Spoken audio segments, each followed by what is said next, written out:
西班牙馬倫西亞藝術科學城，一座可以互動式科學館，建築外觀則由知名建築師 Santiago Calatrava 設計，靈感來自鯨魚骨架概念，結構充滿未來科幻感。館內涵蓋多個主題展廳，包括探討人類 DNA 與遺傳學嘅生命染色體、太空探索與天文知識展區和關於氣候變遷持續發展互動展區。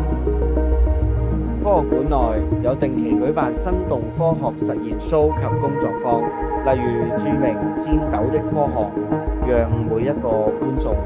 喺安全環境下近距離觀察有趣物理或者一啲化學現象。